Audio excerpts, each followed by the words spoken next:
আসসালামু আলাইকুম। 16/8/26 জন্য আমরা এখান থেকে একটা শর্ট দেখবো, যে শর্টটা আপনাদের সুন্দরভাবে আমি এক্সপ্লেইন করবো। খেয়াল করুন, 21 সাল থেকে হিসাবটা হচ্ছে। প্রথমে দেখেন 750, পরবর্তীতে 783। তাহলে এখান থেকে এই 5 এর সংখ্যাটা পরবর্তীতে এখানে এসে এইখানে কাজ করেছে।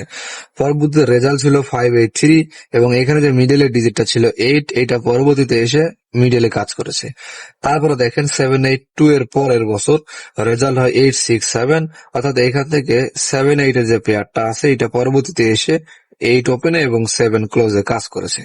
তারপরে দেখেন রেজাল্ট হয় 865, এখান থেকে দেখেন 6 এবং এখান থেকে 8 টা জোড়া হয়ে 8 এখানে এবং 6 মিডলে কাজ করেছে। পরবর্তীতে 865 যেটা নির্দেশনা দিচ্ছে যে 865টা আগামী 16/8/26 জন্য কাজ করতে পারে। তো সেই ক্ষেত্রে আমরা টাচ হিসেবে টাচ হিসেবে কিন্তু আমরা 865 কে অবশ্যই ব্যবহার করব। তো যদি আপনার হিসাবের সাথে এই হিসাবটা মিলে যায়, ব্যবহার করতে পারেন। আগে নিজের হিসাব, তারপরে অন্যর হিসাব। আমি এটা দেখাচ্ছি দেখে যে এটাই আসবে, বিষয়টা এমন না। অনেক হিসাব পদের বিষয় আছে, যেটা আপনার হিসাবের সাথে আমার হিসাব মিলে যাবে সেটা ব্যবহার করবেন। অথবা যদি কারো মনে হয় যে না, আমি ভাইয়ের কাছ থেকে সাপোর্ট নিবো, ইভেন আমার কাছ থেকে সাপোর্ট নিবেন, চাইলে আমার কাছ থেকেও সাপোর্ট নিতে পারেন। তবে যারা আমার কাছ থেকে সাপোর্ট নিতে চান, অবশ্যই সদস্য হয়ে সাপোর্ট নিতে হবে। যদি কারো সদস্য হওয়ার মন মানসিকতা থাকে, অবশ্যই আমার সাথে কথা বলে নিবেন।